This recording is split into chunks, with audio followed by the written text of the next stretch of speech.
Merci, Monsieur le Président. Je remercie de leurs exposés la représentante spéciale adjointe du secrétaire général Stéphanie Khoury ainsi que l'ambassadeur Yamazaki. Je voudrais insister sur 4 points. Premièrement, la situation sécuritaire en Libye continue de nous préoccuper.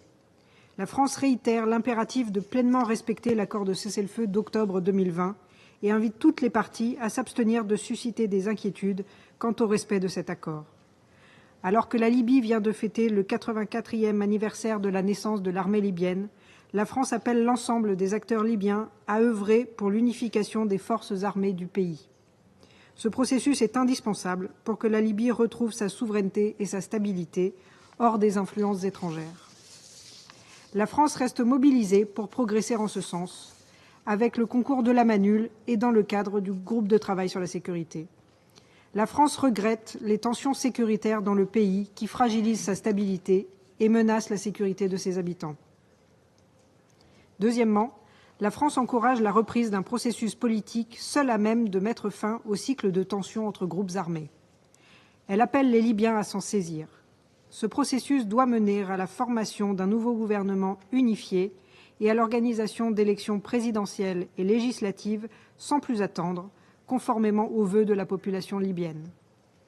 Pour que le pays sorte de l'impasse, la France appelle les acteurs libyens à respecter leurs engagements et à s'engager dans le dialogue. La France soutient toute initiative libyenne allant dans ce sens. Elle accueille favorablement la réunion tenue au Caire entre des parlementaires de la Chambre des représentants et du Haut Conseil d'État le 18 juillet dernier et appelle à la poursuite des efforts en ce sens. À la suite des élections à la présidence du Haut Conseil d'État, la France exhorte toutes les parties à agir de manière responsable afin de préserver l'intégrité et l'unité de cette institution. Troisièmement, la médiation de la MANUL est essentielle pour que la Libye retrouve son unité, sa souveraineté et sa stabilité.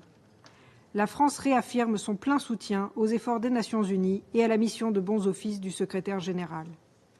Nous nous félicitons des nombreux échanges que Stéphanie Khoury a eus avec les acteurs libyens et les partenaires régionaux. Nous espérons qu'un représentant spécial du secrétaire général pour la Libye sera prochainement désigné et appelons les membres du Conseil à apporter leur plein soutien au secrétaire général à cet égard. L'actuelle période de transition doit être l'occasion de mener une réflexion approfondie sur les objectifs stratégiques de la MANUL, afin qu'elle remplisse au mieux son rôle de facilitation du dialogue interlibyen et qu'elle accompagne le processus sécuritaire pour mener à la réunification des forces armées libyennes.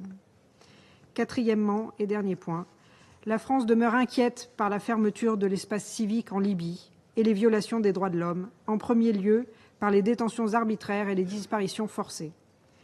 Nous appelons les autorités libyennes à lutter contre l'impunité et à garantir le respect des principes de l'État de droit. Nous réitérons aussi notre appel à ce que tout soit fait pour garantir la libre expression des électeurs lors des prochaines élections municipales qui représenteront une étape importante dans la vie démocratique du pays. Je vous remercie.